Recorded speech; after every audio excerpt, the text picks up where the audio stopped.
Stop this.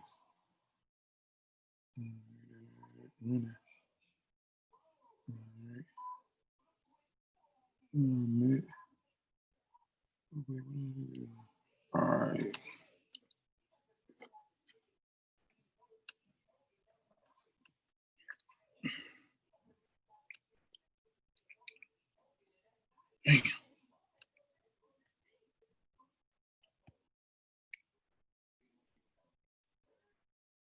Damn. Damn, I'm looking at the wrong thing. Kofi. All right. Peace, sister Athea. Y'all give me just a minute. I'm gonna get started. Ain't gonna be nothing long. Just something I want to talk about and run through. Give me just a second. Let me see what I'm trying to do. Okay. Yeah, like I said, give me a minute. I'm finna share the show. Yeah, I ain't went live in a minute. I can't even forgot what to do. Hold on. Copy link. Okay, yeah, y'all give me just a minute. Shooting my time, look like it's just gonna be me tonight. Ooh, look at how they got me face. I'm gonna share. Share. I'm gonna share to a few pages. Share to the page. More options. I want to share to the group. Let me go to my phone. Okay, there go Boss. Big Boss. Need more. Make holes. Put in the weight room. Boss, are you in here?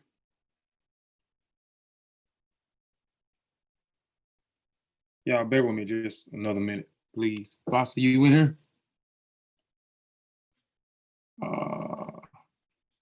More. Chat. Ask to start video. Make it host. Make rename. Put in the weight room. Boss. It says Vasa privately. What it says Vasa. For host only. Participant can chat. Start, make it host, rename, put in the waiting room, remove report. Vasa, let me know if you in here. I see you. Y'all give me, like I said, give me just a minute. I'm finna get started, man. Go on, get this out the way. I'm not trying to hold nobody. No.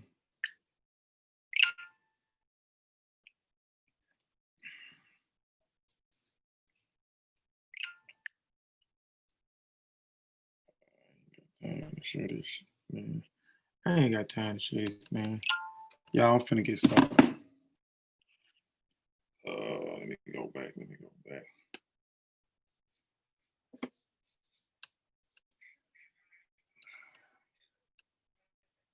All right. Yeah, go back in here. Peace. Hey, Sutekh, man, share the show for me, man, if you don't mind. Sutekh, share the show for me, man. I ain't got time to share the show. Vasa, before I get started, man, can you say anything, man? Are you in here? Can y'all hear me? Y'all already starting? No, I'm finna start now, just trying to make sure I could hear you. Then I was gonna try to share the show, but I ain't got time to be doing it. Share the show for me, Sutekh. Okay. I'm finished sharing now. Well, I'm gonna be listening. I'm still working on these girls, Kofi, but I'm being, listening to you while I'm working with them. Okay. All right. Yeah. First, I want to say peace and Black African power. ETM Hotel. Dua Aku, Dua Netcher, Fatmu Lafayette, Fatmu Riri. Fatmu Iwa Pele, Majuba Iba E Gungun, Majuba Iba E Gungun, Majuba Iba E Lakba. I always want to give honor and praise to the ancestors, because without the ancestors, we wouldn't be here. We are our ancestors. I also want to give stand honor and praises to the true and living elders out there according to African traditions, because over here we look at everything from an African perspective. What the heck is this at the bottom of here? It might be okay. Yeah. Yeah, I got I see what Vasa just spoke. Any Herit, Shawn, Khalfani on the panel. Shawn, you got anything, man, before I get started? It's not no presentation, Shawn, I'm finna do, man. I'm just finna talk about 1918 and kind of read through the article about the Spanish flu and the situation. This, a lot of people yeah, a lot of people talking about we are in our last days. I mean, just been surrounding me. It's just a lot of people around me just been talking about the religious people. Yeah, we in our last. Okay. All right, okay. Yeah, it was the last days during Black Death. Yeah, it was the last days during the Spanish flu. Yeah, there was a lot of pandemics and things of that nature that have plagued the earth several times over, and people have survived all of that for at least 300,000 years. But it will be a large number of people that actually did not survive it. So we just have to be smart. I don't want to take away from the article you're gonna read, because I just build on it a little bit later. But that's the fear that we need to reject. Is the fact that when people say we living in our last days, that is a religious connotation, and it's very negative. It has no rhyme or reason or evidence of such. Right. So yeah. So if I sound a little hostile right now, I'm really not trying to be hostile. But I just found out that a dude that on a Black August post was trying to come correct, and he was actually incorrect, but I didn't want to do it to him. So somebody else jumped in and kind of corrected him on the whole thing, and he was so steadfast with his chest pumped out. You know what I'm saying? This dude that made a whole live about me, man. This the second live, yo. Over some information, you doing this for attention because you got all these followers, and I ain't got that lot of nobody. Then what I'm hearing, what my homeboy said is the dude was like, ain't nobody got time to read no books. Right. But they gonna listen to you go live and lie. Wow. That's crazy. Yeah. But yeah, we ain't gonna hold you too long. I'm getting talked about, man. Look, hold on. Let me show you. Hold on. Let me cut my camera on real quick. Can you see my face, ladies and gentlemen? We on Kofi Piesie TV. Let me cut my camera on. Let me get back in the position that I was. Ladies and gentlemen, let me know if you can see me on the screen. Please. Yeah. Can you see me on the screen? This is what I'm doing while somebody going live talking about me. Minding my business. Kofi can tell you what I was doing just earlier. My laptop right there. I got my blanket right here. You know what I'm saying? I'm chilling, minding my business. I wasn't even on Facebook. I wasn't on Facebook at all. That was earlier today. I wasn't on. I've been sitting right here trying to figure something out with a format. Trying to resolve a format issue for something that I'm working on. And here it is, I get a message about an hour ago. I see the message because I know Kofi finna put the link in the chat. So let me go ahead and get on here and grab the link from Kofi. Man, I see a whole message from my homeboy telling me, man, Buddy done went live about you again, dog. Twice in one day. Twice. Come on, man. Leave me alone, man. I don't have no problem with you, bro. We supposed to be. Well, hold on. I ain't gonna say that because I want to see your DNA. But I'm fighting for the same thing you supposedly is fighting for, but yet you mad at me. You won't unfriend me. You won't block me. I ain't gonna block you because I'm not petty. I don't even go on your page, brother. You come to me. I ain't got to go to you. If I mention vaccines, you have a hissy fit. If I mention diets, you have a hissy fit. You think you know something. You believe you don't have any evidence. And it ties right back to the people that are talking about we are in the last days. It is a religious belief. We're back to the belief. No evidence is required in this domain. We're going to cherry pick whatever we want to cherry pick, and then we're going to ride with it. I was just chilling, minding my business. I start a whole new schedule.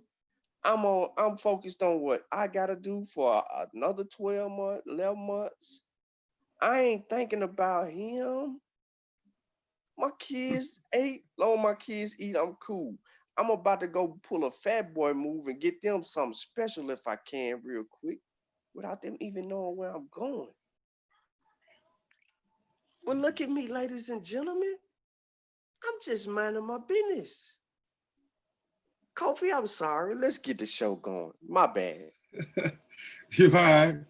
You all right? Gave me a chance to kind of shred a little bit because I wasn't trying to say. Well, appreciate those who in the chat, man. Appreciate those who may be tuning in and watching this later on in the archive. Like I said, I'm not going to try to keep it long. It's just discussion around this COVID thing, man, is everybody, around me is talking about we in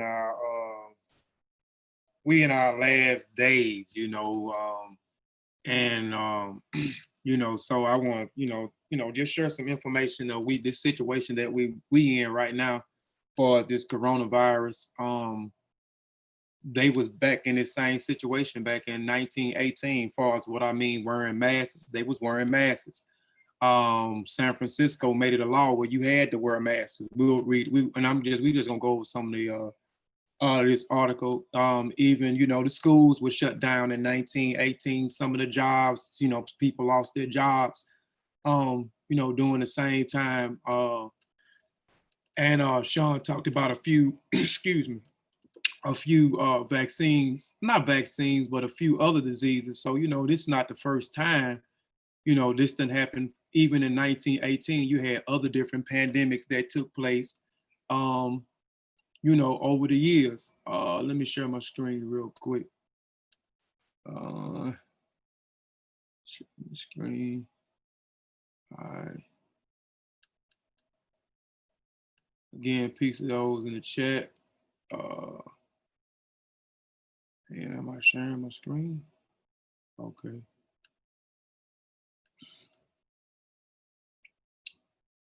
Let me move this down. Y'all let me know if my screen's sharing. I want to go over something real quick too before I get into the article. We just gonna get into the article, man.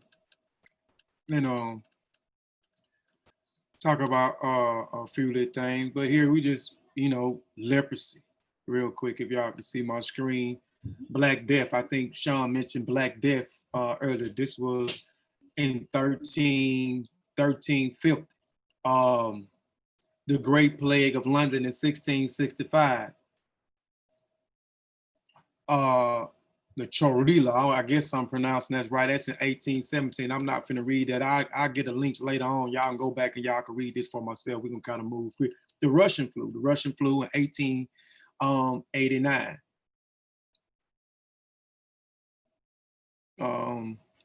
The Spanish flu, what we finna talk about now, 1918, the same situation that we are in now is the same situation that they were in 1918.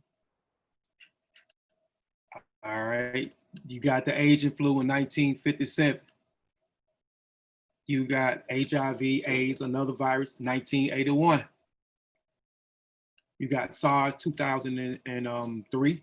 I talked about this. I think Shawn talked about this as well in one of his presentations. I talked about it in presentation I did about the pandemic in Africa.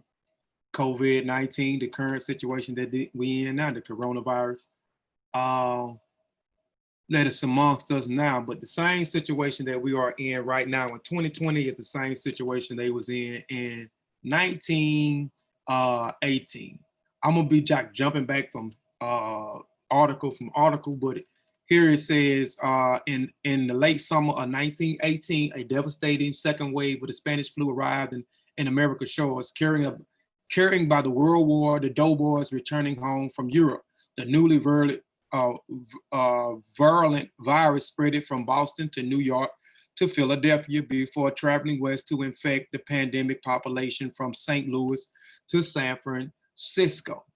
Now, according to some of the research, and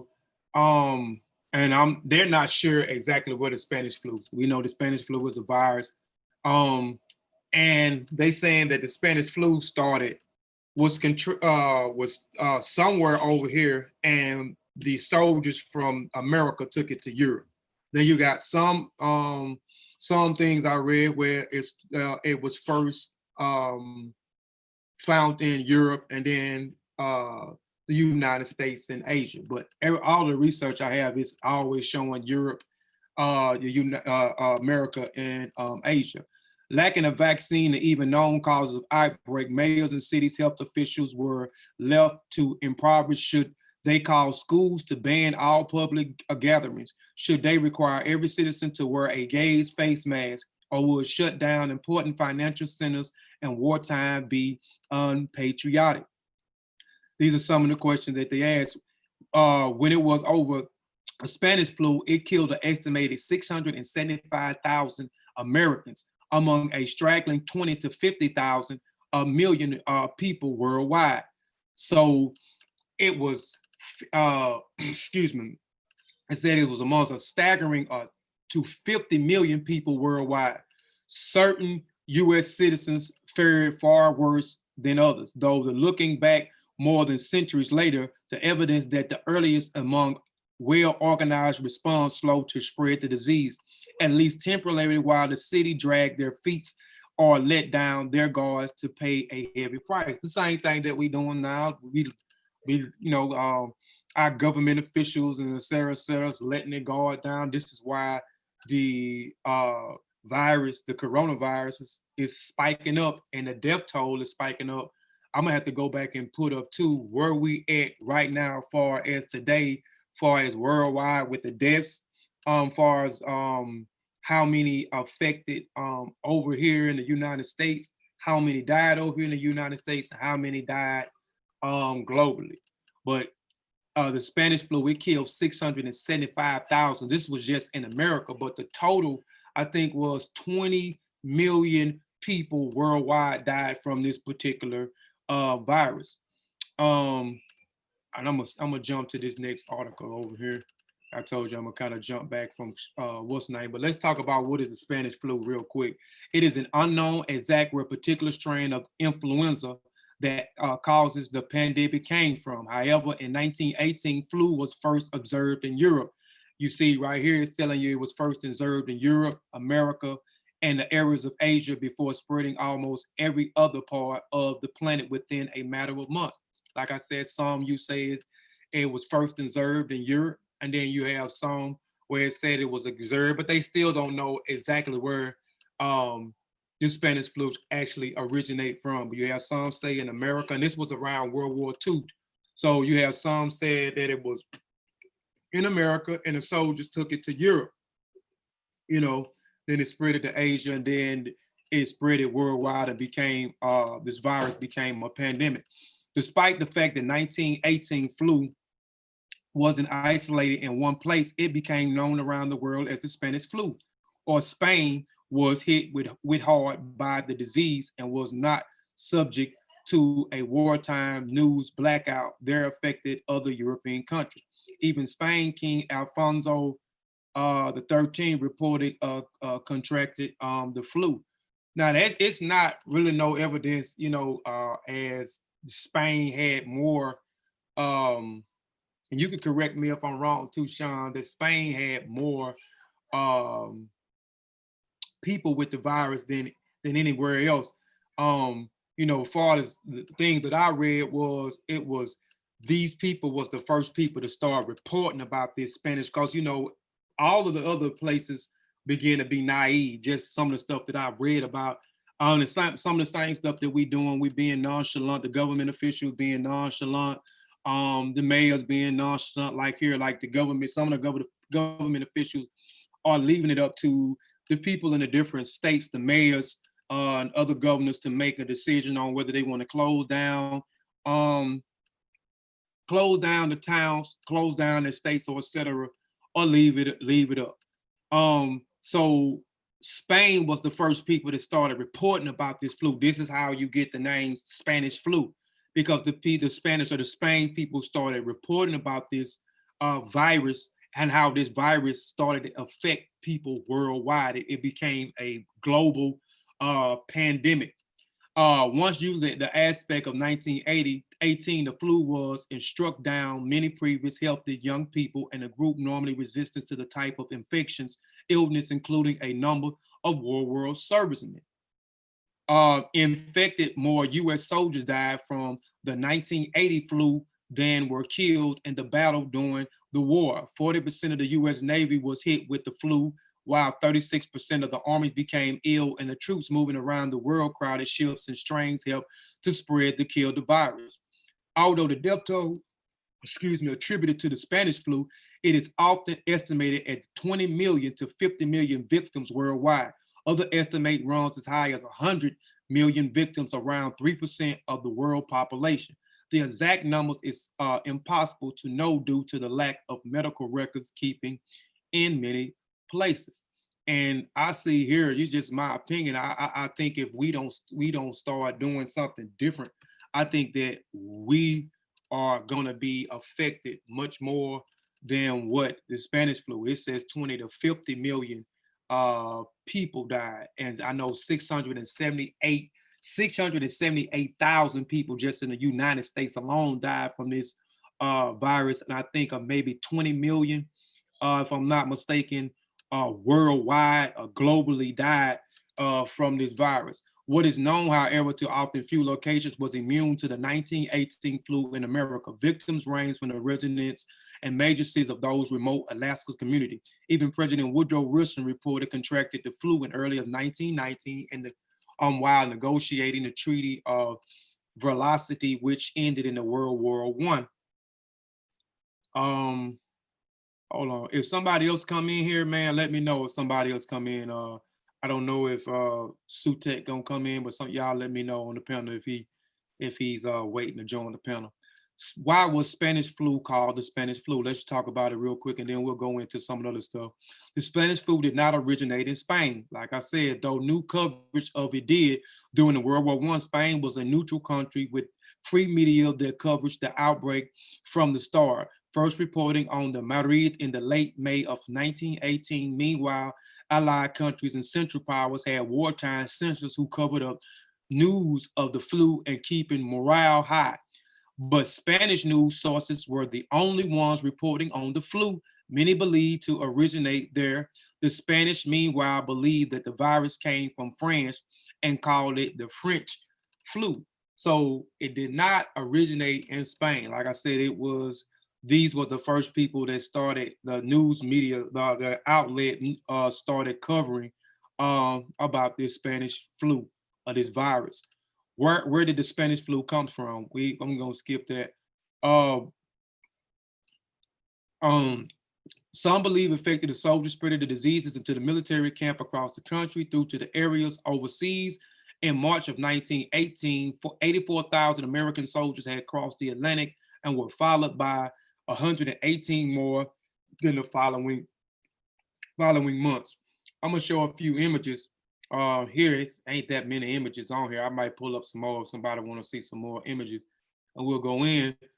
They was wearing masks in 1918, 1919, up into the 1945, because it took years and years and years in order for them to, dang, is it gonna let me, let's see, let me do this.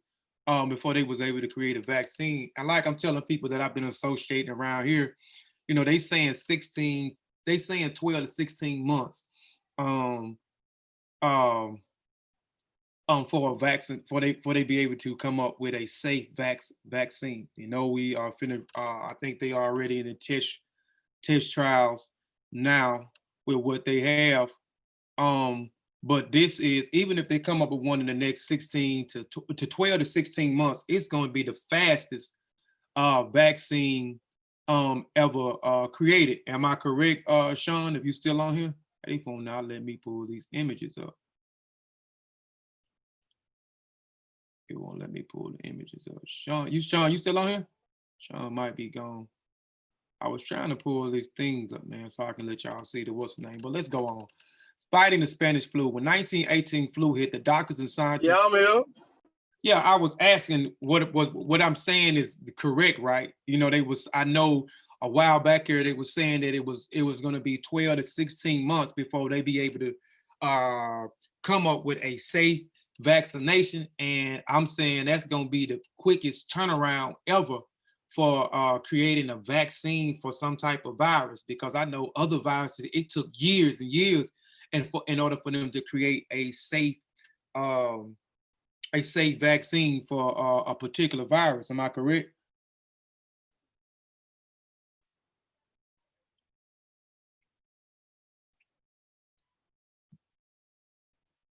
Shawn? I guess he done jumped out. But yeah, fighting the Spanish flu. When the 1918 flu hit, doctors and scientists. You couldn't hear me trying to answer your question? No, you was mute. We couldn't hear you. No. All right, okay. So yeah, so let me answer your question real quick. So the answer to your question is, yeah, there is a method, there is a process, and it can take years. However, when you have scientists all over the world with one goal, you can accomplish a lot, and you accomplish a lot based on previous methodology that has been used. You know the methods and the steps that is required. However, I'm saying 2021 is when we'll get better results, because they've already been testing. They've been using all these different kinds of different medications and other stuff that has worked on other viruses to see how it would react in the human body, or not humans first, because it's always in an animal first. It's always in an animal first. And then like you have the mice trials. Mice have been the spearheads to vaccines. Then you have the monkeys. Then after that you'll have the human trials. So you have a bunch of vaccines right now currently in human trials, small trials, controlled trials. So they're monitoring the behavior of those people. Once they see good results from that, then they will expand it out. And that chart is all on my Facebook page, Dr. Maya presentation, stuff. We all been talking about this whole process. Once it evolves out, before it gets to the community, there's still more trials. So you got like Vanderbilt University, their medical centers doing a trial of 1,000 people, right? And then you got other people that's doing a 30,000 people trial. That trial, if that trial is successful, they're going to go for 100,000 people next. Okay. And they're going to monitor your behaviors. But to answer your question, yes, this would be record time. However, I would need to see all the results behind anyone talking about they got a cure right now. This thing is a process, and we're actually watching the scientific method firsthand in real time take place. That's a fact. That's a fact. Fighting the Spanish flu. So when in 1918 the flu hit, doctors and scientists were unsure what caused it and how to treat it. Unlike today, there were no effective vaccines or antiviral drugs that treated the flu. So they're doing the same thing as what these doctors and scientists are doing today. The first licensed flu vaccines appeared in America in the 1940s. By the following decade, vaccines manufacturers could routinely produce vaccines that would help control and prevent future pandemics. Complicating matters was the fact that the World War I had left parts of America with a shortage of physicians and other health workers, and the available medical personnel in the U.S. came down with the flu themselves. Additional hospitals in some areas were so overloaded with flu patients that the schools, private homes, and other buildings had to be converted into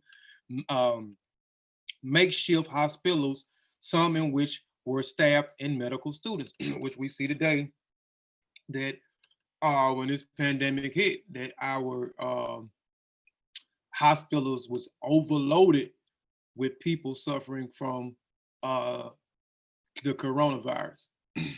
Officials in some communities imposed quarantines, ordered citizens to wear masks and shut down public places, including schools, churches, and theaters. People were advised to avoid shaking hands and staying indoors. Libraries put on halt, reading books, and regulations were passed banning spitting. So there you go, right there, where I said that we are in the same situation that they were in 1918. While we have been set on to self-quarantine, practice social distance, wash our hands, to wear masks. The public places been shut down, the schools been shut down. At one time, the church, which I say is coming back again, churches, theaters. Somebody got their mic open? Somebody got something to say? Yeah, I do. My mic is open. What I want to do is I want to bring clarity to differences in times. So in 1918, they didn't have the internet. They didn't have cell phones. They didn't have social media. They didn't have all these things that we can communicate with a lot faster. So it would take a word in 1918 to travel much faster across the United States in order for it to actually be heard. Now think about it. Not everybody had a TV in 1918. They had radios. They were actually communicating via radio, if not phone, via radio. So the message takes a little bit longer to travel across the Americas, the United States, and to actually have people on deck doing the things that need to be done. Yeah. Hey, Shawn, can I add in? I'm still busy, y'all. I don't want to take away from the show. No, go ahead, man. Go ahead. People themselves wasn't traveling as fast or as far as they are today in these time periods either. Not just the message itself of a virus, but people wasn't traveling. Just your day-to-day people, they didn't have the means to travel all over the world at the drop of a dime, just ordering an airplane ticket. And that helps these things spread even faster as well. I gotta get back to work with these girls, but I just wanted to add that on to Shawn's message, that people themselves wasn't traveling like that either. Why do you have such a deep voice? All right. Let me see where I stopped it. Okay. I established it the same thing. Again, additional hospitals in some areas were, no. Officials in some communities imposed quarantines, ordered citizens to wear masks, shut down public places, including schools, churches, and theaters. People was advised to avoid shaking hands and to stay indoors. Libraries put on halt on reading books, and regulations was passed and banned spitting. According to the New York Times, during the pandemic, Boy Scouts in New York City approached people they seen spitting on the streets and gave them cards that read, "You are in violation of a sanitary code." Aspirin poisons and flus. With no cure for the flu, many doctors prescribed medication that they felt would alleviate symptoms, including aspirin, which had been trademarked by Bayer in 1899 and a patent that expired in 1917, meaning new companies were able to produce the drug during the Spanish flu epidemic. Before the spike in the death attributed to the Spanish flu in 1918, the U.S. Surgeon General Navy of the Journal of the Journal of American Medical Association had recommended that the use of aspirin. Medical professions advise patients to take up to 30 grams per day. The dose now known to be toxic. For comparison's sake, the medical consensus today is the dose above 4 grams are unsafe. Symptoms of aspirin poisons included hyperventilation, pulmonary edema, and the building up of fluid in lungs. And it is now believed that many of the October deaths were actually caused by the hasting aspirin poison. the flu takes a toll heavy in the society. The flu took a heavy toll, wiping the entire family and leaving countless of widows and orphans in the wake. Funeral parlors were overwhelmed and the bodies piled up. Many people had a dead gravers for their own family members. The flu was detrimental to the economics, and the United States business were forced to shut down because so many employees were sick. Basic service such as mail deliveries and garbage collections were hundreds due to the flu-stricken workers. In some places, there were enough farm workers to harvest crops. Even the state's of local health department closes the businesses. Harping efforts to chronicle and spread in the 1918 flu provided a public answer above. Now, what is it? How the U.S. city tried to stop the flu pandemic. Let's see how they tried to stop. The devastating second wave of the Spanish flu hit American shores in the summers of 1918.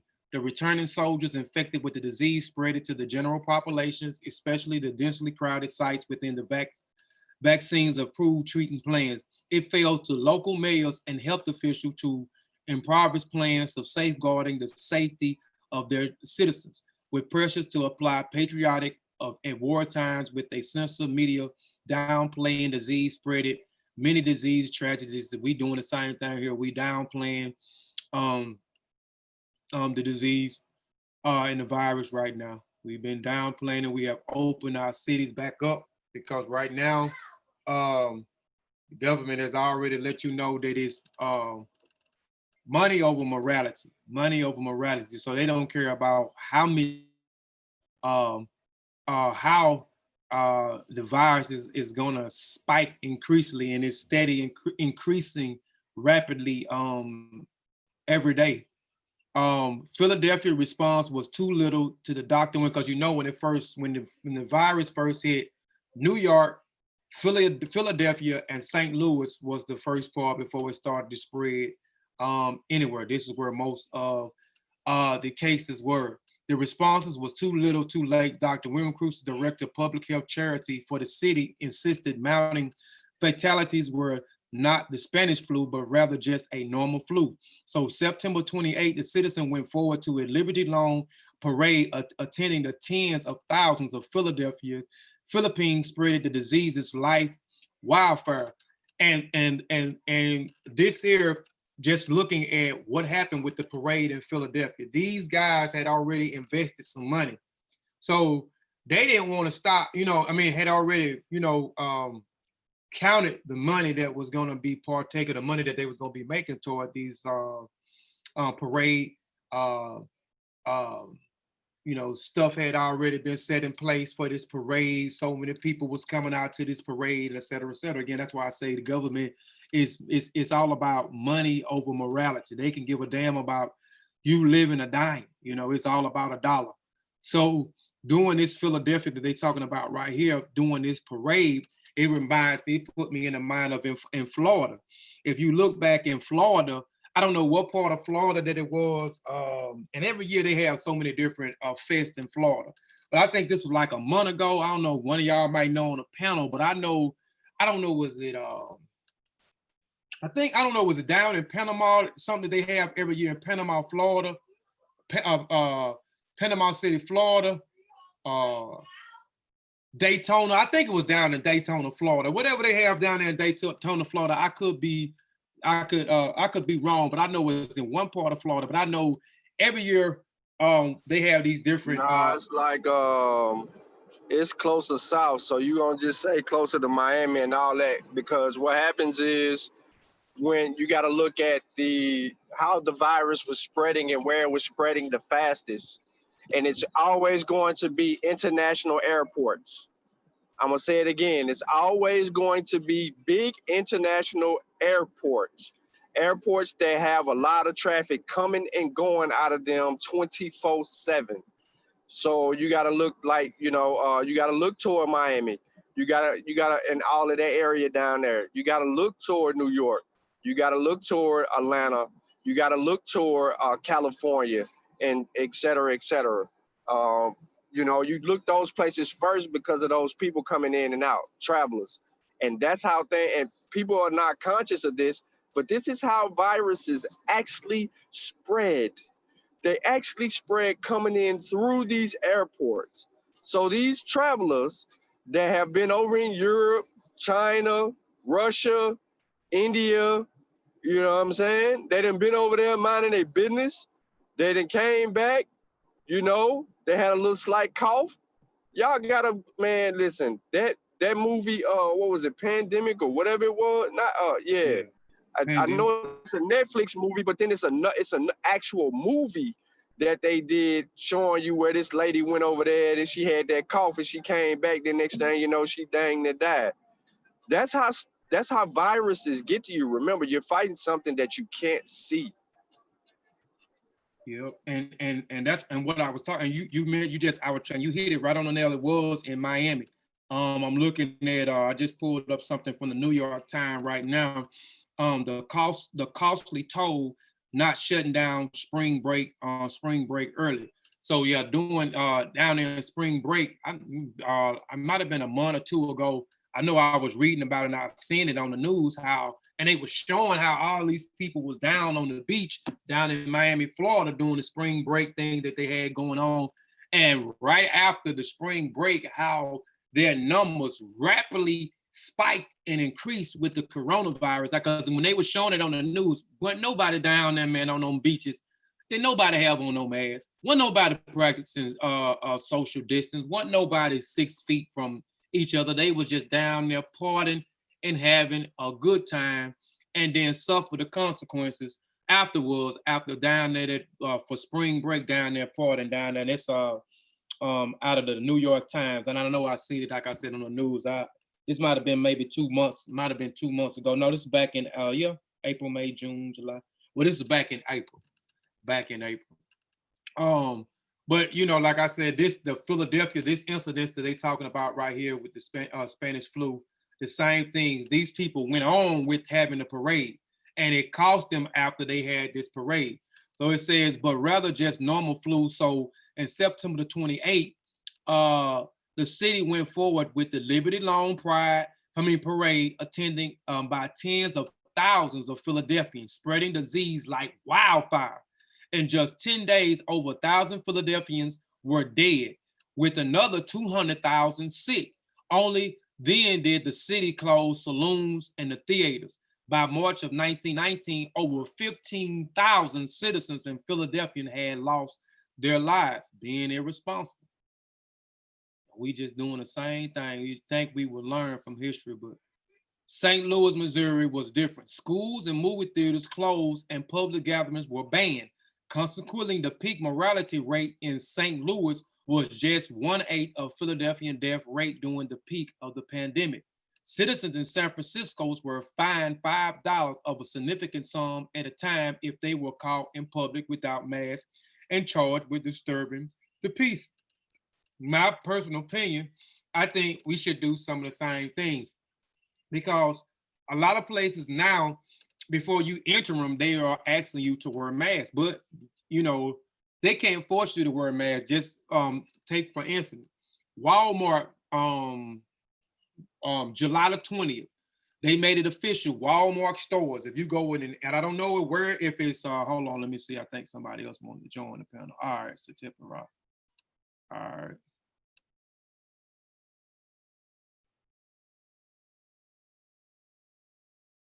All right, you should be good now, Sutekh. You in here, Sutekh? Yeah. Okay. Yeah, so I don't know if it went I don't know if it went from state to state, but I know right here in Mississippi, all the Walmart supercenters in Mississippi, they you cannot enter into their Walmart supercenters without having a mask on. But it is not a law, so you can't force anybody to come into Walmart supercenter, you know, with a mask on. It's not law. They're asking for you to wear a mask. And so we wouldn't, you know, I go to the Walmart. Kofi, let me tell you this. Up here, you can't even get in the store. They won't even let you in without a mask. There's somebody sitting right there at the door at Walmart.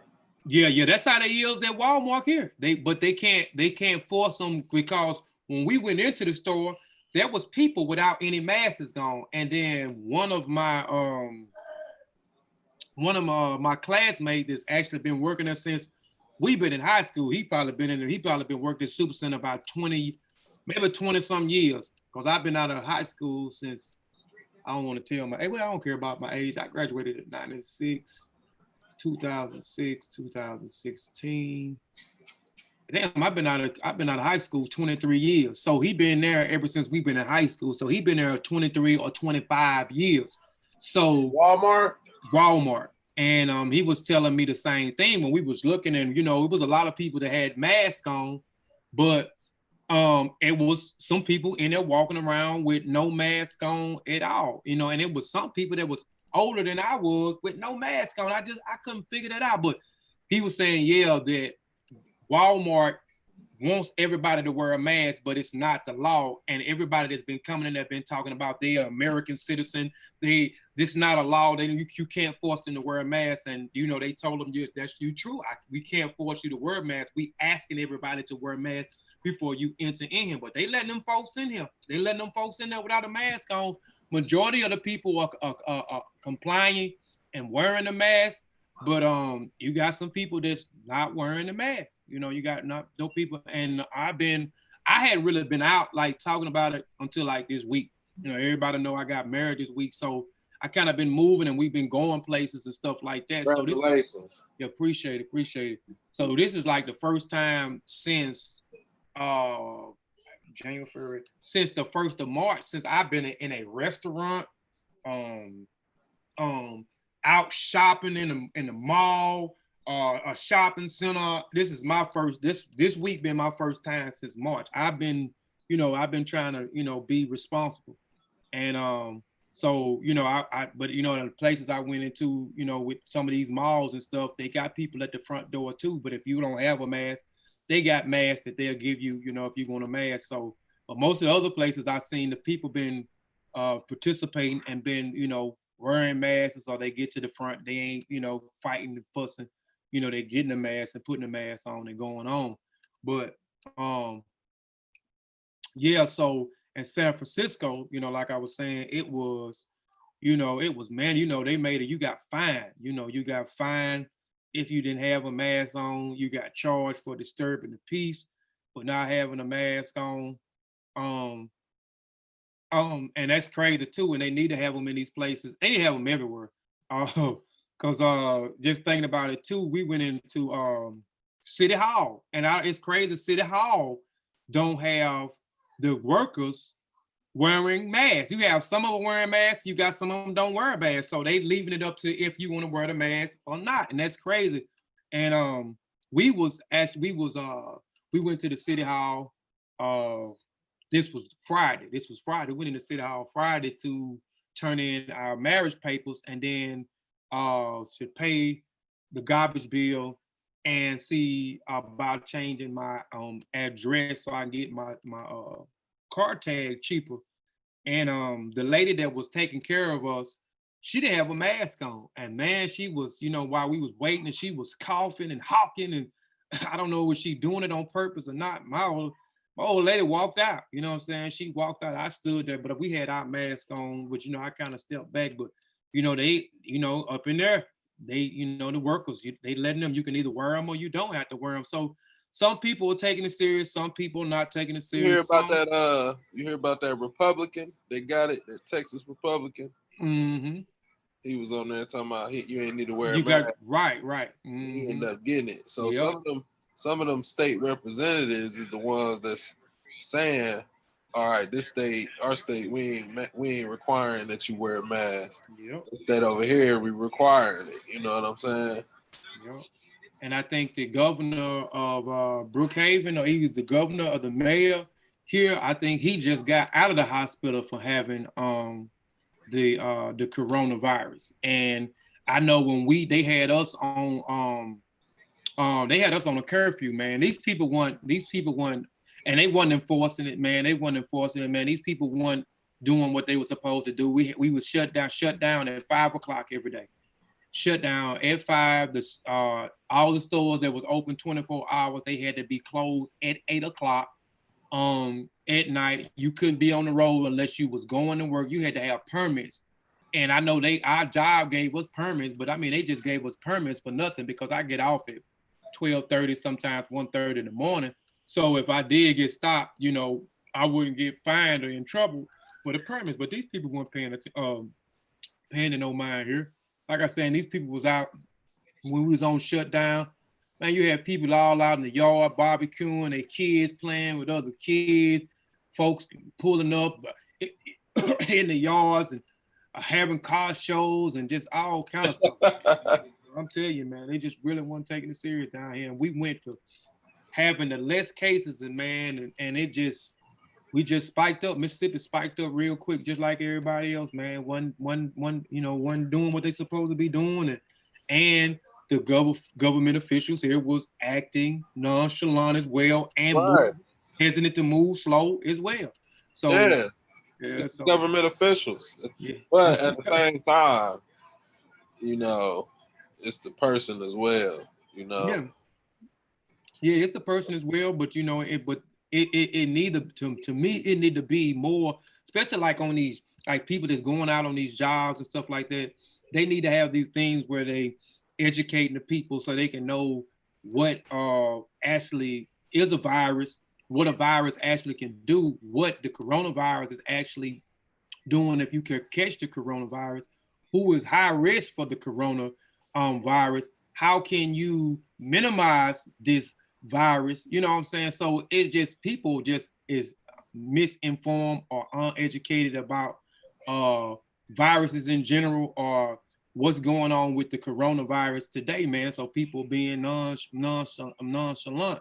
And I think they need to do better with trying to educate people, because everybody don't have a social media page. Everybody's not on social media where they can read if a Shawn posting or go live and do a show. You know, a lot of people don't know who we are, you know, regular people, you know what I'm saying? And a lot of people don't read, so they just need to figure out some type of way or some type of method in order to educate and inform the people so the people can move better, you know what I'm saying? Move responsible, you know, stop moving irresponsible, because, you know, just because even if you catch it, you know, because, you know, there's been cases where people have been asymptomatic, caught up, don't have any other symptoms, but then passes the virus off to somebody else, you know, and I don't want that to happen to my mom. I've stated this many times. My mom has diabetes. My mom has asthma. I used to have asthma. I don't have it anymore, but my mom still has asthma attacks, bad asthma attacks when she has them. So she has diabetes and she has asthma, bad. So she has two preconditioned diseases that she's, and high blood pressure. So she has three different things that she's already fighting. So someone that's, you know, not taking it seriously, you know what I'm saying, making pass that down to my mom. My mom probably not gonna make it through because she's fighting again. And asthma is, you know, if people that may not know what asthma is, it's something that, you know, it makes it hard for you to breathe. And we know this virus, you know, does the same thing when it attack your upper and lower respiratory systems. You know, it's been people had to be on these ventilators because they can't breathe. So my mom already fighting with that already. So she may not even make it. And I know, like I said, my mom's asthma is very bad. And I, you know, one particular person, I don't know personally, but I know, you know, through his music, Fred the Godson. I don't know if y'all know Fred the Godson, that from New York, a lyrical rapper from New York.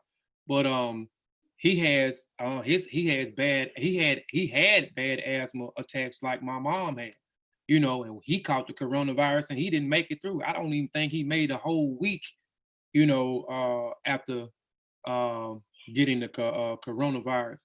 So, I mean, we just have to, and a lot of us is not being cautious of that. Okay, well, I may be good, even if I catch it, I may be able to, you know, get through this, you know what I'm saying? But, you know, you give it to somebody else, they may not be able to get through it. So we just got to start moving more responsible, you know, stop moving dangerously. I was just gonna say I have asthma too, Yeah, man. So I stay out the way. I pretty much don't really try to go around a whole lot of people. Because this time of year it's already hard for us anyway. Um, especially if you're in the Midwest, like this climate is flip flop. You know what I'm saying? It's we get all 4 seasons in a day up here in the Shy Yeah. and anywhere in the surrounding area. And so like the pollen count, the air quality, all of that, the heat index, humidity, I'm paying attention to all of that, checking the weather every day. And I can feel the atmospheric pressure when it's gonna rain, when it's gonna be real hot and dry, and all of that mixed in and all this pollution, it's already hard enough to breathe as an asthmatic. Yeah. And no matter how fit you are, no matter how much you work out, the pulmonary system and the respiratory systems in the body is a whole nother ball game. Yeah. Well, we're gonna move through a little bit more, man, in this article. I ain't gonna read all of it, man, but just trying to, I hope some of the people are getting the point and understanding that we're not in the last days. And they already 1918, all the way up to 1945, they've been through this same situation. It took them a long time to get a vaccine for this Spanish flu, y'all. Let's see what, since 1918, there have been several other hold on. Let's see. By the summer of 1919, the flu pandemic came to an end as those that were infected early died or developed immunity. Almost 90 years later, hey, Shawn, you still on here?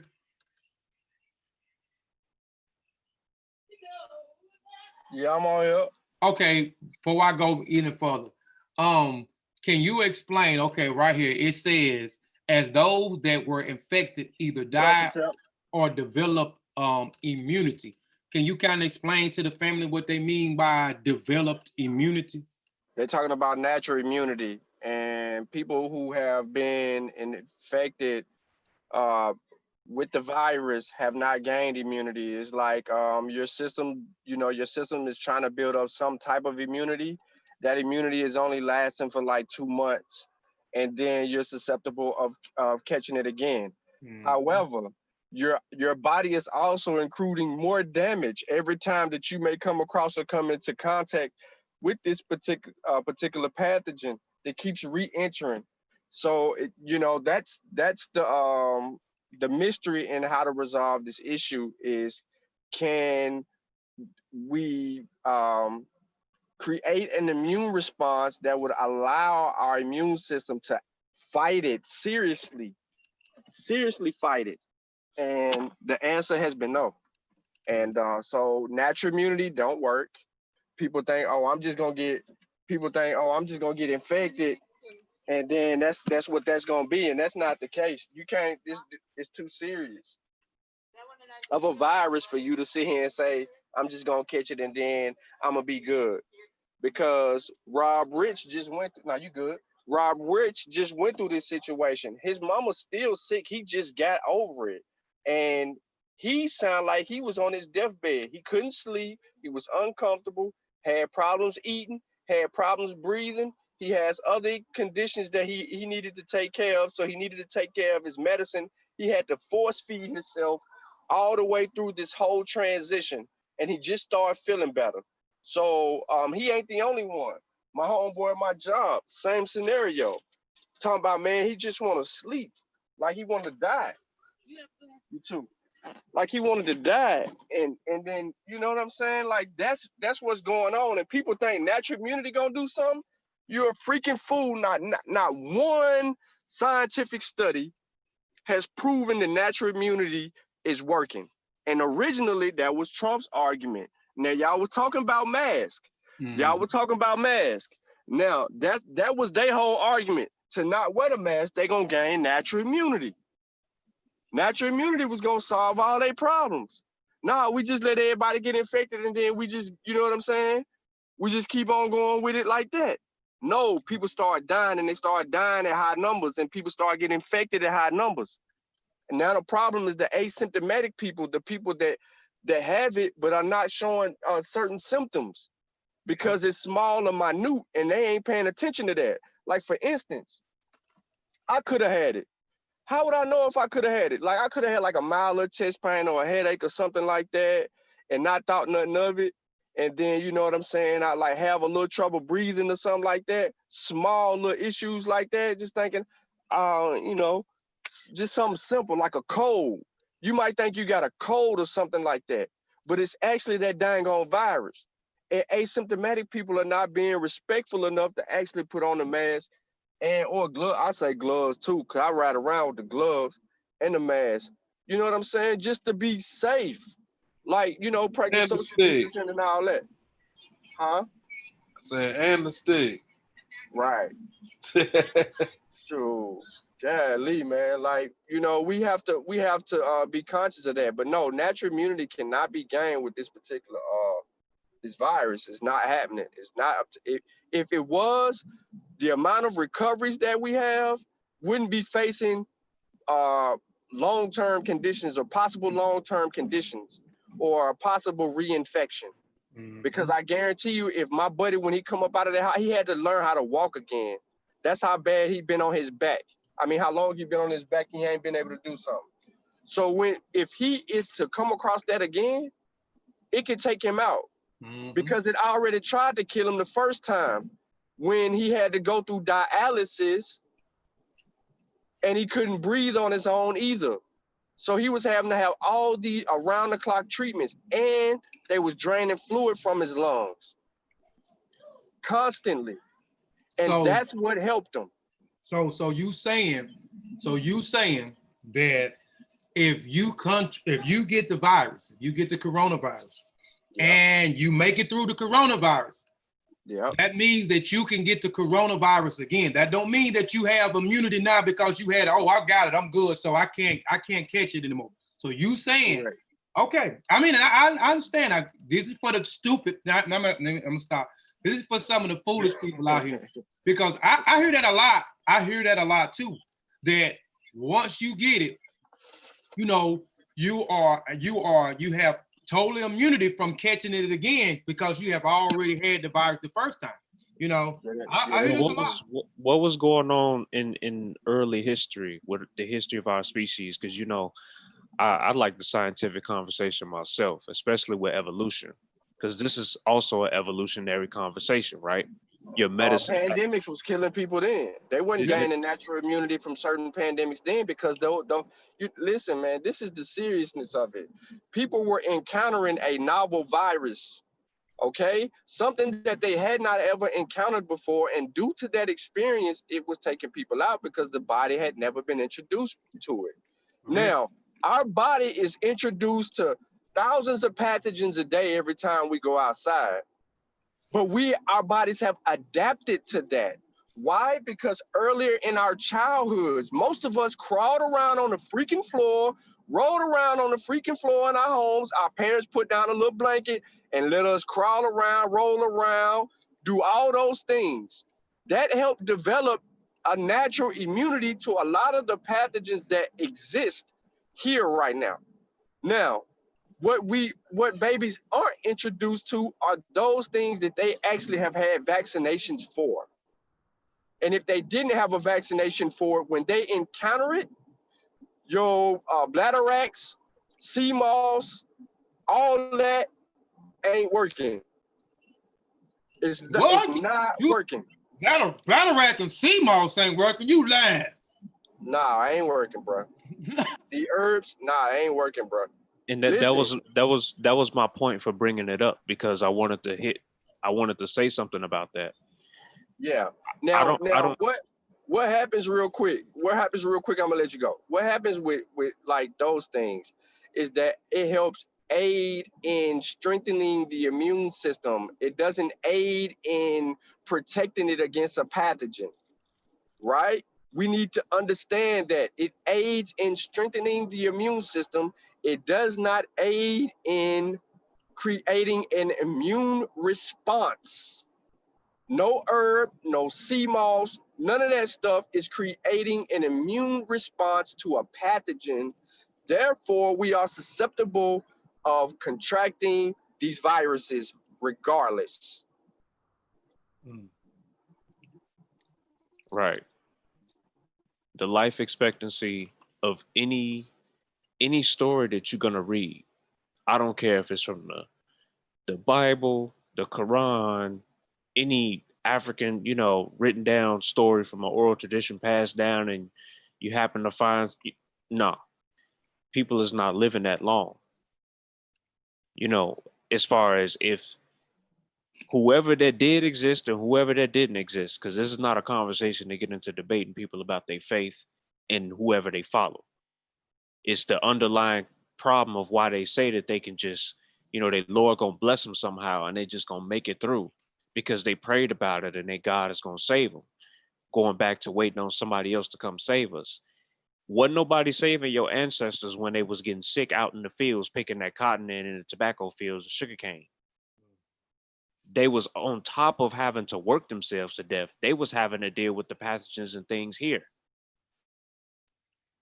Not to mention the common cold being the ancestor of this thing still ain't went nowhere. Not going nowhere. So if the life expectancy was what it was, you know what I'm saying? Obviously, you have to continue to get better with what? Medicine. That's the only way you're going to actually really be able to survive longer and longer. Yeah. And that's dangerous, man. What you just said, as far as that you do have people, and I mean, and I'm just speaking from experience here, because I'm, like I said, I'm from Mississippi. And this is the Bible Belt. So those talks too, that God gonna save them. They prayed about it. They prayed about it. They're not gonna worry about it. They're gonna go on doing what they've been doing, every day before this happened. And God got them. So they don't, that's dangerous too. That's very dangerous to think like that. But you have a lot of people that think like that. Kofi, is our lack of scientific intelligence and literacy that causes us to think like that, because we've been trained to believe that something outside of self is going to protect us against anything. So we make these outlandish statements like, well, I'm gonna get it anyway, or like you just said, God got me, or I can heal myself, from all of that stuff. Like our ignorance of certain things. This isn't to instill fear in anyone. When I say this thing will change your entire family's life, from the eldest person in your family to the youngest person in your family. It will change. What am I saying, Shawn? This thing mutates at a rate that has not been seen before in a virus. Right. While it's mutating, it is doing things that will infect all age groups. This is not something that a baby is susceptible to, although a baby can cling on and it can fight against it because it's building an immune system, because it's a baby. It's building an immune system. But it possessed the ability to contract COVID. Now, okay, so go ahead. So no. I'm just trying to throw it out here to the peoples, to the folks. So you're saying, and I hope, and this is the reason why I wanted to have this conversation, because of the talks that I've been getting, and a lot of stuff that you saying, a lot of stuff that y'all saying, I'm hearing the opposite of. I know better, but so you saying our children, because you have people. I'm just speaking for the people that I have been in contact with, that their kids cannot catch the coronavirus. They are too young to get the coronavirus. Their immune system is super high. They can't get the coronavirus. Okay, so I'm glad you said that, because you have a lot of foolish people that actually believe that. All right, Kofi. So let me run it down to you real quick. A little black girl in Kentucky died from COVID. Another one in Indiana. There's several children that have transitioned from this particular virus. So that kills that whole thing. Right. But you have people that say that because, and I'm saying that because I've been having a conversation far as school and started. Like, school here was supposed to start August the 6th, and they pushed school back to August the 31st. Now, I don't want my son to actually go to school at all. And my stepdaughter, my wife gonna put her, and she's gonna go back to school, but she's gonna do virtual. We're not gonna have anything.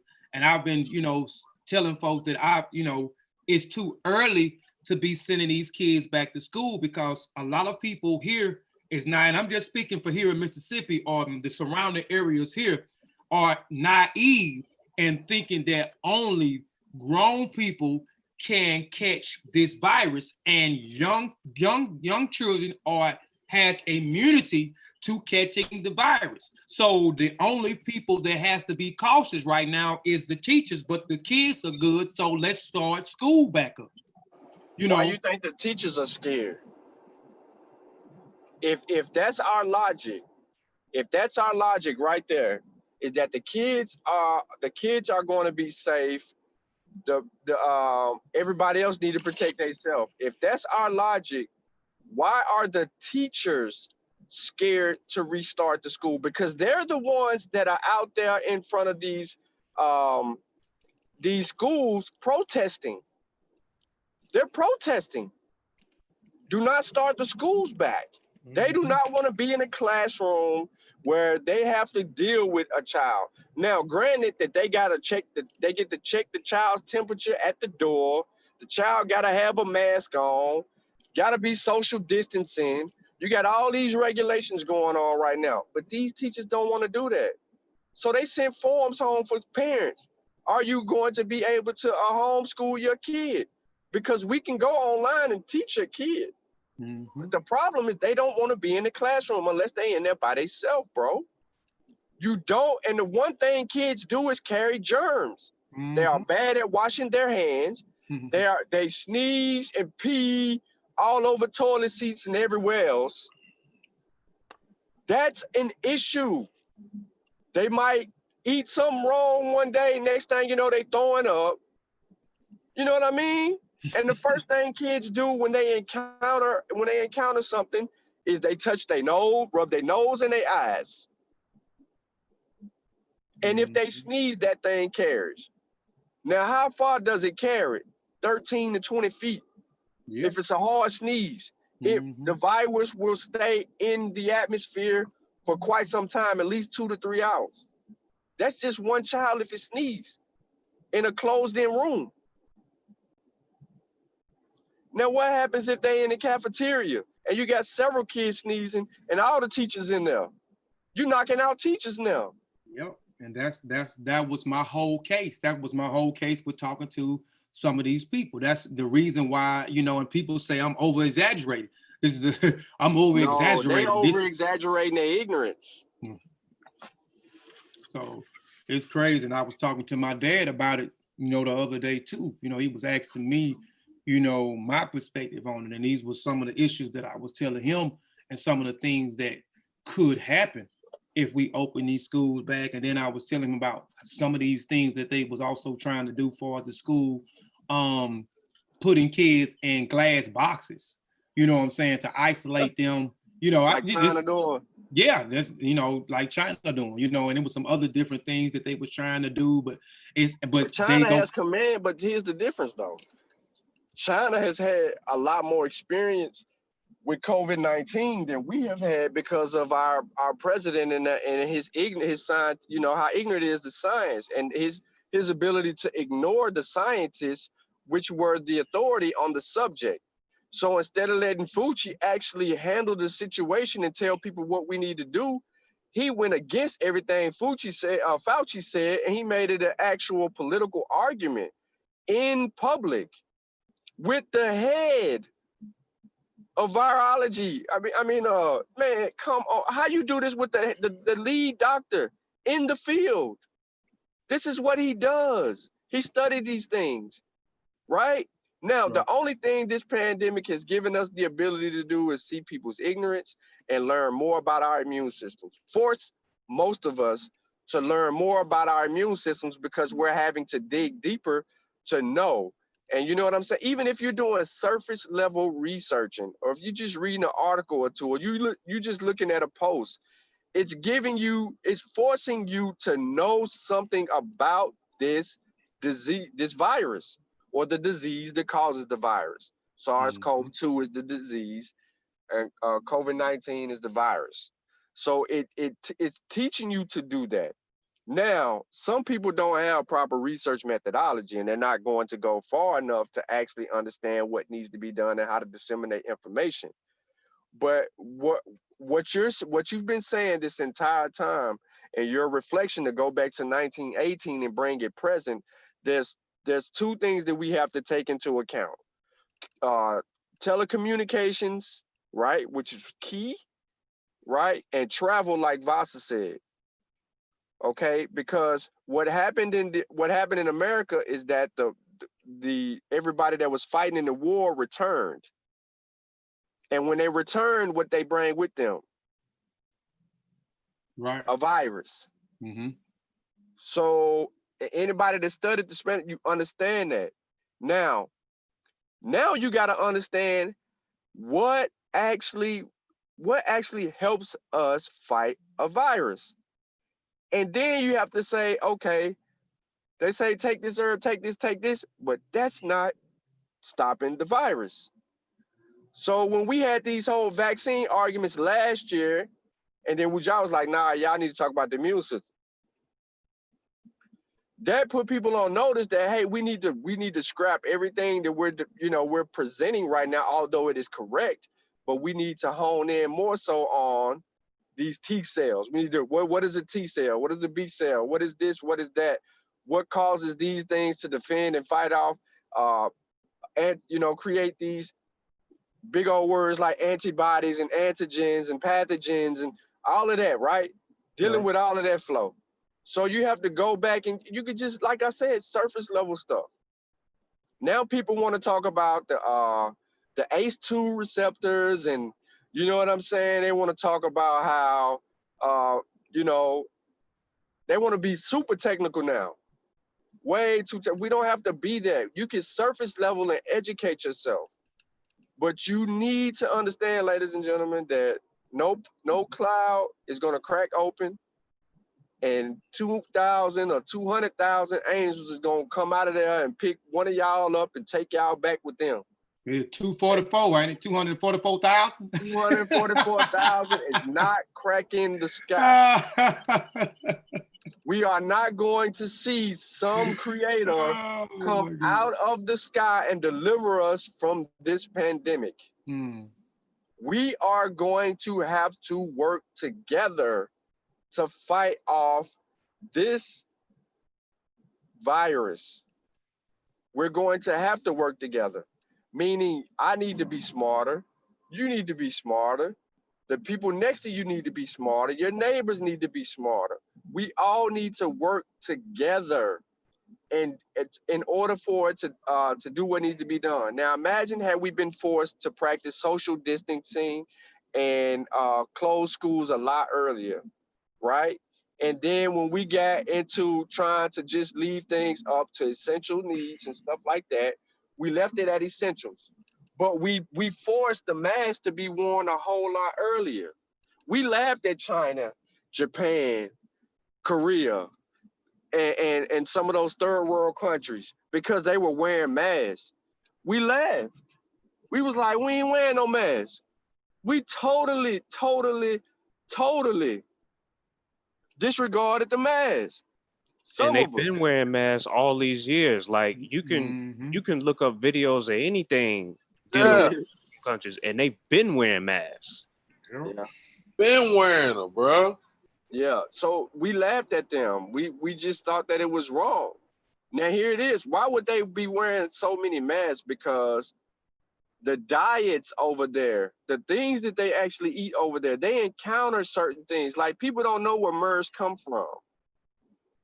They don't know what MERS, what animal creates or causes MERS. You see what I'm saying? They don't know that. Yeah, the camel in the Middle East. Right. And then they heard about zoonotic diseases, and then they thinking, I ain't no bat doing this. Well, I just put some information up with 4 other sources to bag up the post source to let you know more about bats and this whole thing about the coronavirus family and what possibly could be already have been identified to us long ago but ignored. So we need to look into those things because yeah, pangolins, bats, you know, we got people eating some crazy stuff. People in Louisiana eat some crazy animals. Mississippi too, Alabama too. What we eat over here? What are we eating over here? Crazy. Y'all eat a in gopher rat. Y'all eat you eat a gopher rat. He lied to y'all. I'm lying. Mississippi. I'm talking about Mississippi now. Rattlesnakes. We'll eat possum now. They'll eat possum. I don't possum. Nah, you said you was right. Because I don't eat meat. Time, you was eating possum. No, I wouldn't eat no dang possum. Yeah, you was. You don't take this possum. Right. Yeah, swine flu. Like, listen, man, these dang on doctors got it almost down to a science. They can predict when the next swine flu coming because they studying these pigs. You know what I'm saying? So they in caves studying these bats. They looking at bat teeth. If a bat got clean teeth, they're not susceptible of anything because they hadn't been into much. They got their teeth too clean. If they got them little dirty, little dingy teeth, they infectious as I don't know what. And you, how many coronaviruses that these bats can hold? Because there's different types of different species of bats. First, my question is, each bat is not susceptible of the same thing. Okay. Like in Kenya, one bat may be susceptible of one thing. In Egypt, it'll be susceptible to another based on the environment. Right. Now, in India, it'll be different. In China, it'll be different. Korea and Japan, and America, it'll be different because of what they are exposed to in these caves. There's not a lot of filth in certain areas for some of these bats to actually pass along these pathogens the way they do. And then people are like, people don't think that we get these things, man, but you got human beings that are actually grilling bat. You know what I'm saying? Boiling bat. Yeah. You know what I'm saying? Bat soup. Bat souffle. Bat over wild rice. Bat sandwich. You know what I'm saying? Listen, bro. Live bat soup. Where they steamed a bat that just died in soup and serve it to you. That's crazy, man. So we tripping. We ain't even studying none of that, bro. I mean, my head been in that dang on subject matter, man, every day.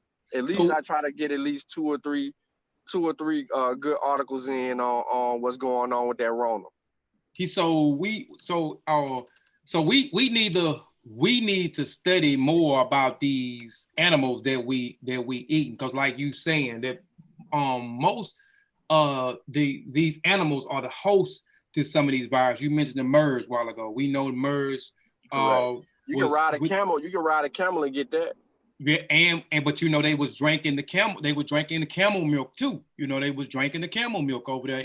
Camel milk is popular over there as well. And we know, looking at the MERS coronavirus, we know it came from a camel. What was the pelican or something? This was the one in 2000 and the COVID-12. This was the pelican one. This was another zootic animal, wasn't it, Shawn? Yeah, I mean, you can get a lot of these viruses from pets.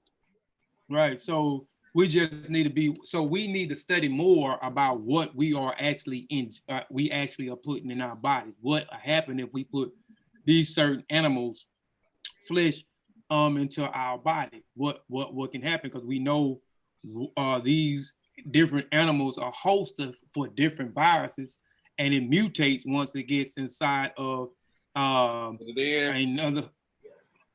Go ahead. What'd you say, Sutekh? My bad. I was talking to my son. Oh, okay. Yeah, the pelican. So we just have to be careful, man, with what we, what we put into our bodies, man. But yeah, we eating all kind of exotic stuff, and we think that's the thing too now.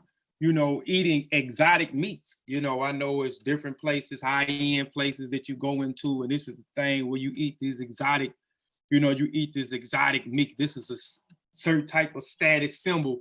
If I can go in this restaurant and I could eat all these different types of exotic animals, but that's crazy. But yeah, man, let's get a little bit more into the article, man, and we'll and I'm gonna close it on. We'll go ahead and get up out of here. Yeah, I'm gonna be quiet, mute. I'll let you be. No, you good. You good. This is a conversation we had because you clearing up. This is, like I said, the whole purpose of doing this was to clear up a lot of the confusion and the silliness that people have been saying, like I said, as far as we in the last days, or we ain't gonna get through this. When I'm telling people we've been through this before, the world ain't never shut down like this, we wearing masks. They've been wearing masks, like you spoke of China. China been wearing masks, but hey, have you ever looked in at 1918 all the way up until 1944, 1945? When you're dealing with the Spanish flu or pandemics in general, the black plague, the Russian flu, all these other different things up into the Spanish flu, and after the Spanish flu up into the current day 2020. But since almost 90 years later, 2008, researchers announced that their discoveries were made in 1918. The flu was deadly. The group of 3 genes enables the virus to weaken the victim's bronchial tubes and lungs and clear the way for bacterial pneumonia. Since 1918, there have been several other influenza pandemics, although none is deadly. A flu pandemic from 1957 to 1958 killed around 2 million people worldwide, including 70,000 people in the United States. And the pandemic from 1968 to 1969 killed approximately 1 million people, including some 34,000 Americans. More than 12,000 Americans perished from the H1N1 or swine flu, Shawn just mentioned, a pandemic that occurred from 2009 to 2010. Novel coronavirus pandemic in 2020 is spreading around the world as the country races to find a cure for COVID-19 in a citizen shelter in a place in attempt to avoid spreading diseases, which is particularly deadly because many carriers are asymptomatic, which we've been talking about, those who have caught the virus, but has very little symptoms or no symptoms at all for days before realizing they are infected.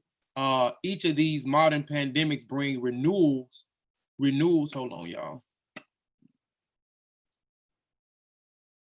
Each one of these modern pandemics bring renewal interest in the attentions of the Spanish flu or forgotten pandemic.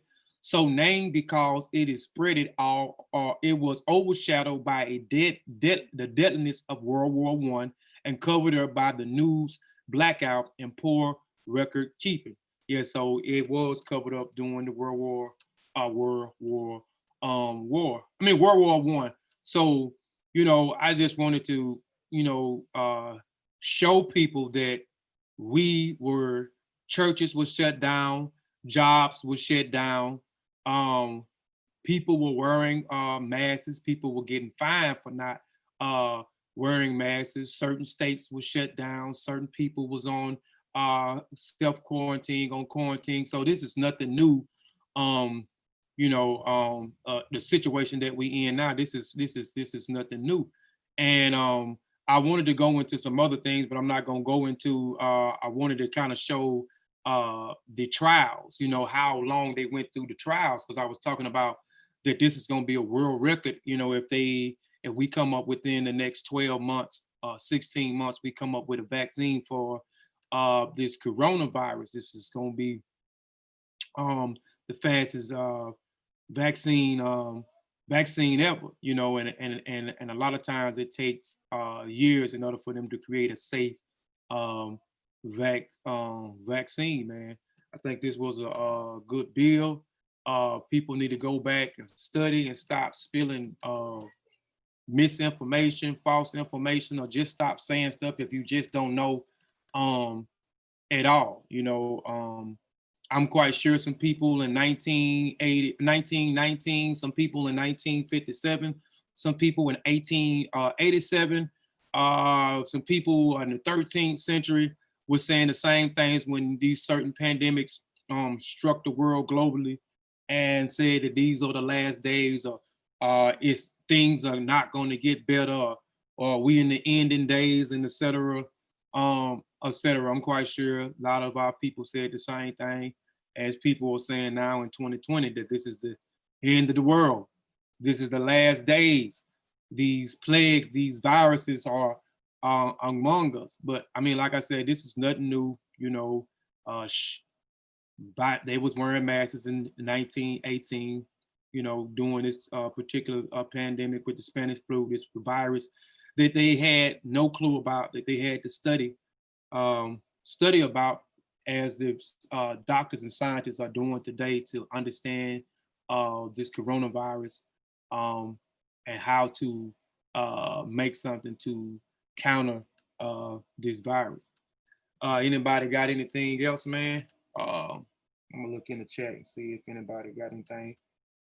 The Hong Kong flu, yes, the Hong Kong flu. Most all viruses are zoonotic. Yep, they are. Any of y'all got anything else on the panel? I'll start sharing my screen too. Y'all done went to sleep? Oh shoot, I forgot about my boy. I'm sorry, man. I'm all right.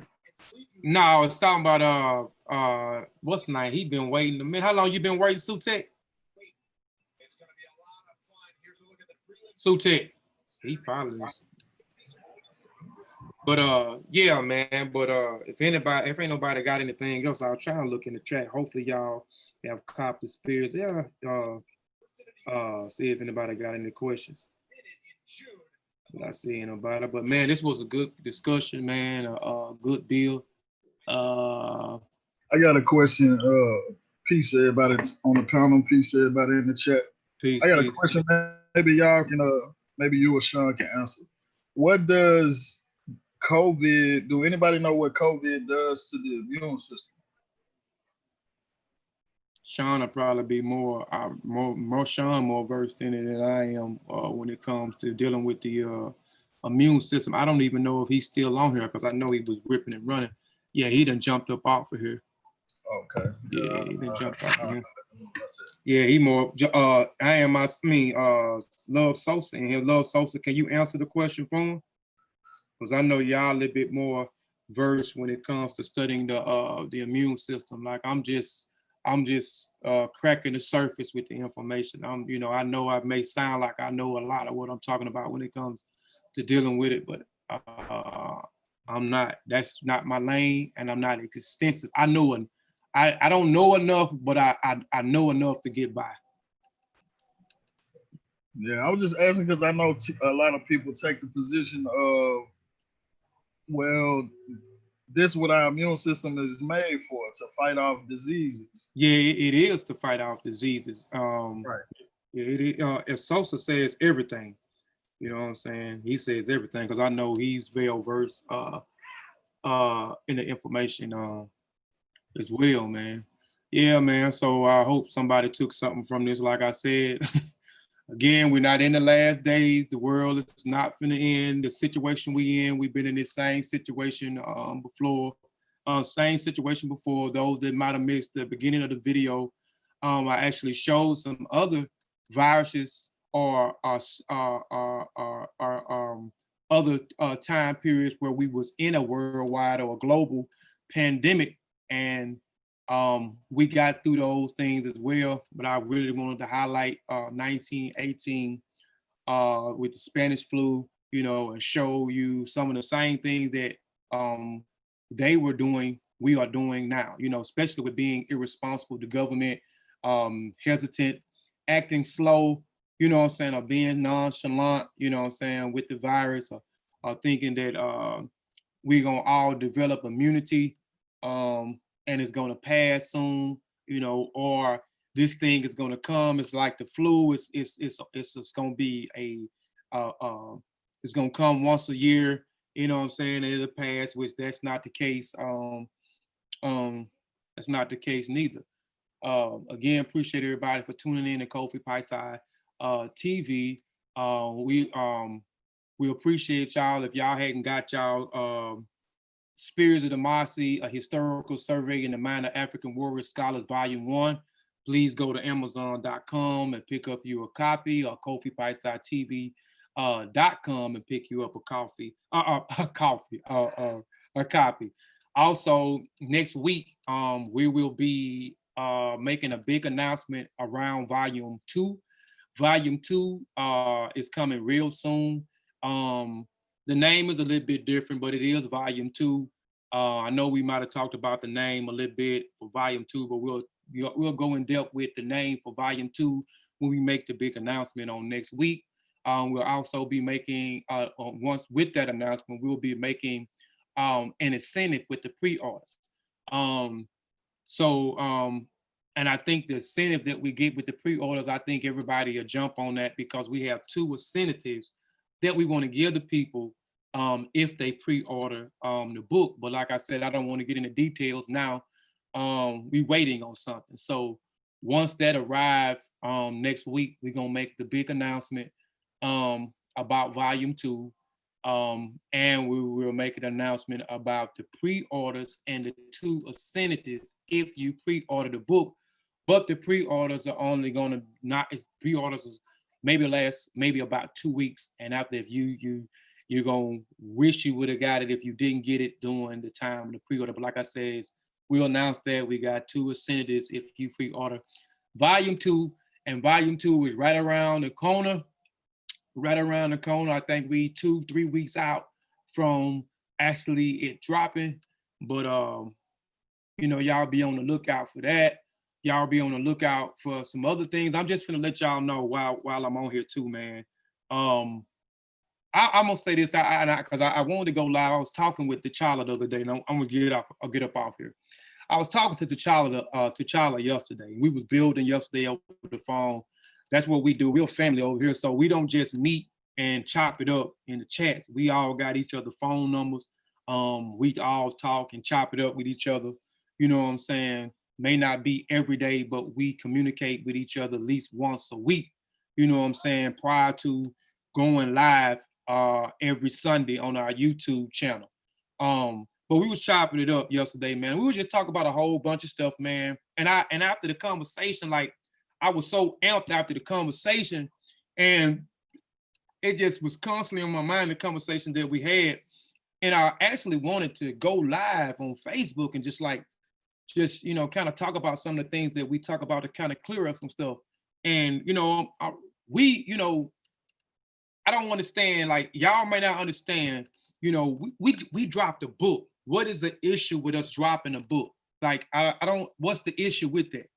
We put a book out, and it seemed like some people got a problem because we put a book out, and some of the people, it seems like they got a problem that we put a book out, and it's some of the people that we respect. I mean, it's numerous people, and I'm gonna just speak for me, that I respect, that seems to me, it seems like they got a problem. It's a few people, you know what I'm saying, that I respect and I talk about and utter their names out of my mouth a lot. And it seemed like they got a problem because we dropped the book. What's the issue with us doing what our ancestors told us to do? And, I just don't understand. What is the issue? We dropped a book, and people have issues with us dropping the book, and we came out of nowhere when we dropped the book. We put a book out, we kept it on the list, and people, and for the people that say that we ain't on their level, we can come around and we can say the same thing and say that you ain't on our level. But see, that ain't who we are. We can say the same thing that you ain't on our level, because I don't know if, like I was telling T'Challa, and I don't even know if the members of Kofi Piesie Research Team has even thought about this.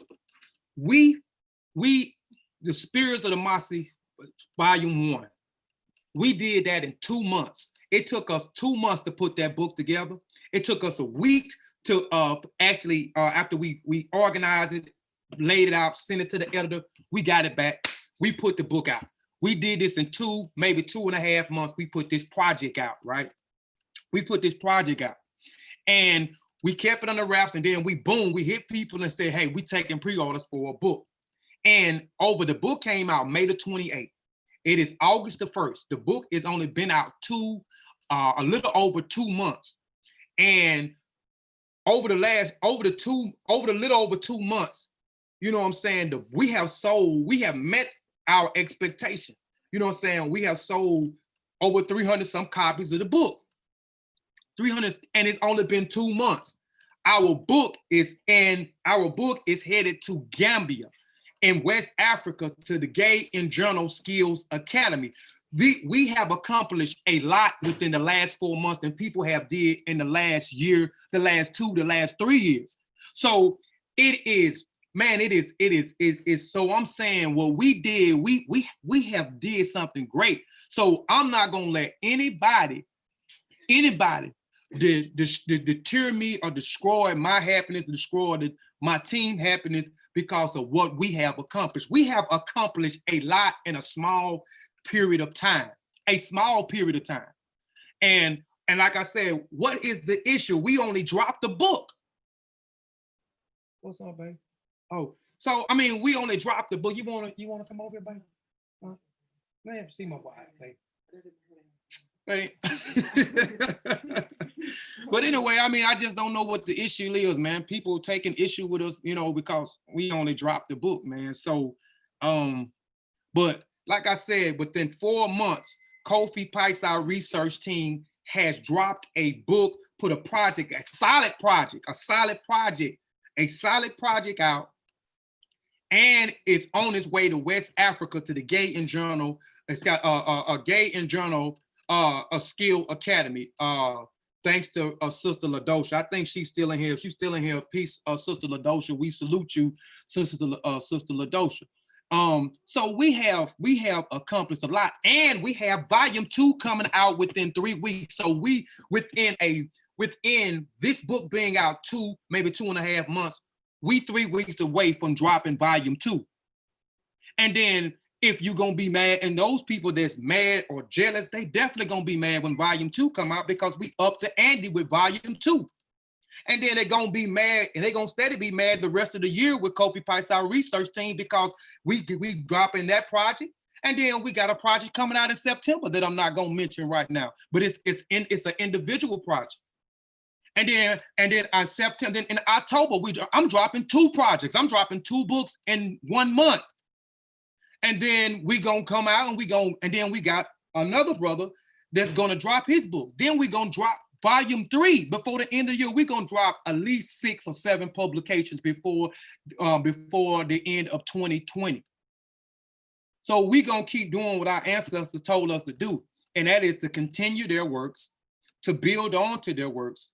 You know what I'm saying? Put things in the publications, because we can talk about Asha Hilliard, Aisha Hilliard. We can talk about Amos Wilson. We can talk about Theophile Bango. We can talk about Chancellor Williams. We can talk about I mentioned Theophile Bango, but Sheikh Auntie Diop, Dr. Ben, and the list goes on. These guys was producing works. They was putting in work. They was producing works.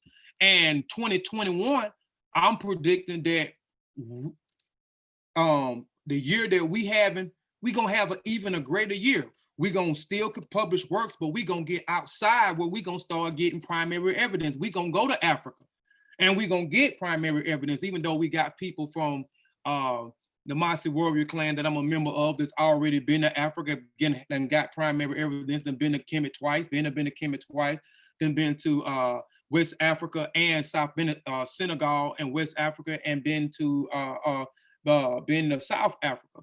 You know, and a lot of us are gonna be doing the same thing. You watch in 2021, we be gonna go get primary evidence, and we gonna come back and we gonna write about it. So we gonna keep pushing out works. You can keep being mad. You know what I'm saying? We put a book out. We got another book coming out. So if you're still mad, you're finna continue to be mad. We're gonna drop a book damn near every other month. You know, that's not just, we're not just talking, these are things that we already been putting in place. Volume 3 is already being worked on, and we hadn't even dropped volume 2 yet, which is 3 weeks away, which is already done, locked in the can. We just ready to go live with the book. So, you know, I just don't understand why some people can't be happy for us because we doing some of the same things that they are doing, you know, and it just baffled me that the people that I respect, these are some of the people that's mad, you know, like we can't do what they doing, man. So I'm sorry, you know, I just had to get that off my chest because I wanted to talk about it today, but I just hope, you know, especially with the team that, and for people to know that, man, we've done something, whether people like us or people don't like us or people agree with us or don't agree with us, we have done something within the last 4 months. We have accomplished more than some people that's been doing this and been doing this 2, 3, and 4 years. We have accomplished just with one book. We was able to put a book together in 2 months, put it out, sell a lot of copies of the book, and get the book to Mother Africa. So we have the book now in a school in Africa, and the students is involved in a essay dealing with our book. So they're gonna have to read, understand the book, and write a essay, 10 students about the essay, and it's gonna go into the school's library that's named after LaDosha Wright, who helped us get the book into the school. And then I'm predicting by 2021, which I'm working on right now, Spirits of the Mossi Volume 1, and all the volumes will be in a library. Once we get the book in one library, then we'll be able to get the book in other libraries once we get the book in one library. So we're gonna work our way with Spirits of the Mossi Volume 1. Then we're gonna work our way with Volume 2, which is Volume 2, but it goes by a different name. We're gonna continue to use that spirit. Every volume that we put out is gonna have a spirit in it some kind of way, because we use the spirit as a symbolic thing. If you go back, if you ain't got Volume 1, you'll understand what I'm talking about, how we using the spirit if you get Volume 1, you know. And like I said, we're not gonna let y'all down with Volume 2. Volume 2 is better than Volume 1. This is my personal opinion. We up to Andy with Volume 2. And I believe when we put out Volume 3, we have a name for Volume 3 also already. It's going from the conversation that we have and what we're gonna be writing about in the content, is gonna be better than Volume 2. You know, we have some things coming out for the kids within the next 2 months as well. So be on the lookout for the things that we also have for the kids. We're not gonna let the kids go out. We're not gonna not put something together for the kids this year as well. So be on the lookout for that, man. I supposed to have been letting this go, but just going through a rant, it was just something on my mind. I'm glad I was able to get it out. And again, I hope that the team, I hope each member of the team understand too that what we have did, they need to be proud of what they have did, the work that they have put in, and what we have accomplished in the last 4 months, just with one publication. And now we entering and going into another publication, and we only 2 or 3 weeks out from it actually being released, and is better than Volume 2. I guarantee it. But man, that's all. Anybody got anything else, man, before I shut us down, man? Now I see Pianki in the chat. He said my son came by a few days ago and asked to take Spirits of the Mossi home. I wanted to tell him to read it. I'm glad he picked it up before I told him. I just want to say, man, that's dope. That's dope, right there. Yeah, man. Yeah. Tell him to go ahead and get him a copy. Tell him to get his own. Yeah, you gotta get him a copy now, man. Yeah, you gotta go and get him a copy, man. Go on and get him a copy, or tell him to go ahead and get his copy, man. So, you know, anybody else, man, before I shut it on down, man? Nah, I ain't got nothing, man. Appreciate everybody for coming through. Like Kofi said, man, we just want to stay in our lane and do our own thing. We appreciate everybody that supports us. Super shout out to Sister LaDosha and Brother Chill, Brother Brother Ben, man, everybody that's helping us, supporting us, everybody that's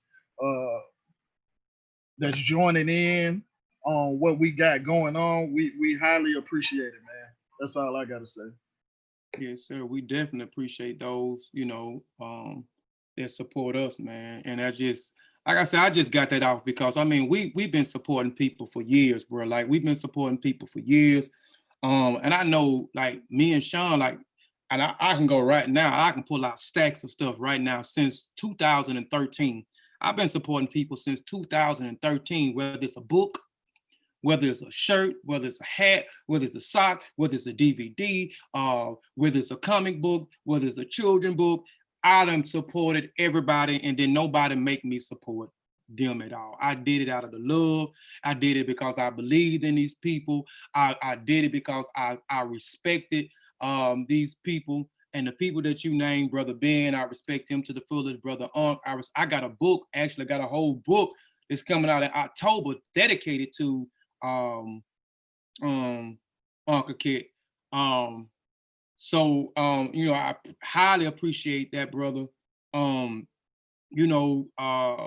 Few other people, I appreciate too. I made state names slip in my mind. And there's a few other people that Nahisi, Brother Jehudi. Yeah, Brother Nahisi, Brother Jehudi Ma'at, who also is a member of the Seshew Ma'ami Netcher. I am also a member. People, I be forgetting that all the time. I am one of the founding members of the Seshew Ma'ani Netcher, but people, tend to forget that and exclude me when it comes to them. But he's a member of the Seshew as well as a member of the New Black Knowledge, NBK.